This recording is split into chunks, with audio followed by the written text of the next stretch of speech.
মুক্তিযুদ্ধ না থাকলে বাংলাদেশ অন্ধকার হয়ে যাবে। আমি নির্বাচন কমিশনকে এখনো দেখিনি, তবে তাদের কার্যকলাপ দেখছি। আমার কাছে মনে হয়েছে তারা একটা সুষ্ঠু নির্বাচন করার চেষ্টা করছেন। আর আজকে যা দেখলাম এটা খুব স্মার্ট মনে হয়েছে। স্মার্টলি তারা আগেই সবকিছু করে রেখেছেন তাদের মতো করে, এবং তাদের সিদ্ধান্ত তারা জানিয়ে দিয়েছে। এটা আমার কাছে ভালো লেগেছে। আমার ধারণা কিশোরগঞ্জ জেলায় ভালো যে রিটার্নিং অফিসার সহ যারা আছেন তারা জিনিসটা খুব ভালোভাবে করার চিন্তা করছে।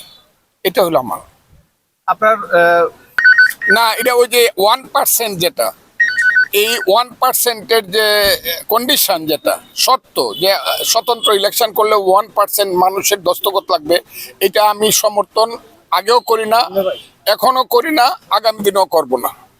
এইটা হলো মানুষের ফান্ডামেন্টাল রাইটস কে মানে মানে জটিল করার জন্য একটা পদক্ষেপ। এটা ঠিক হয় না। তারা একজন লোক তার প্রস্তাবকারী, সমর্থনকারী, এবং সে যদি সুষ্ঠুভাবে অর্থনৈতিকভাবে কোনো রিল খেলাফের কোনো মামলা মোকদ্দমায় আসামি না হয়ে যায়, অর্থাৎ according to constitution of Bangladesh, say election করতে পারে। 1% আমি কিছুতেই সমর্থন করি না। কেমন জমবে বলে মনে করতেছেন আপনারা? ইলেকশন সবাই যারা করবে সবাই তো চেষ্টা করবে পাস করতে, জমবে না কেন? জমবে, এটা আমি মনে হবে। তবে যে জিনিসটা সবচেয়ে মানে কঠিন ভাবে আমাকে বলতে হবে সেটা হলো, আমার এলাকাতে আমার মনে হয়েছে সামান্য কারণ অথবা বিনা কারণে কিছু মামলা হচ্ছে বিভিন্ন লোকজনের বিরুদ্ধে।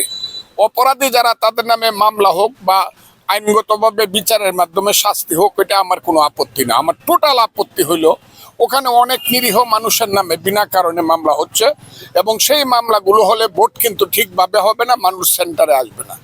একজনের একটা গ্রামে আসামি করলে পরে 100 জন গিয়া বিলের মধ্যে রাত্রে ঘুমায়, কাজে এটা কোনো ভোট হবে না। আমি এটা প্রশাসনের দৃষ্টি এবং নির্বাচন সাংঘাতিকভাবে আমি আকর্ষণ করছি। কোনো ধরনের মিথ্যা মামলা মোকদ্দমা হওয়া যাবে না। আপনারা যে যারা 16 বছর ভোট দিতে পারেনি, নতুন ভোটার, তাদের ব্যাপারে আপনার কি বলার আছে? তারা খুব আনন্দ চিত্তে ভোট দেখ, এটা আমি চাই। এবং আমি মনে করি তারা সূর্য যেমন চিরন্তন, মুক্তিযুদ্ধ বাংলায় চিরন্তন, সেই মুক্তিযুদ্ধের পক্ষেই তারা থাকবে। যেমন মানুষ সূর্যকে সালাম করে, প্রণাম করে, সূর্য না থাকলে যেমন অন্ধকার হয়ে যায়, মুক্তিযুদ্ধ না থাকলে বাংলাদেশ অন্ধকার হয়ে যাবে। তারা মুক্তিযুদ্ধের পক্ষে ভোট দেবে, এটা আমি মনে করি। কোনো থ্রেট আছে কি আপনার? আপনি প্রার্থী হিসাবে আপনার কোনো থ্রেট আছে কিনা? না না, কোন সকল প্রার্থীর পক্ষে?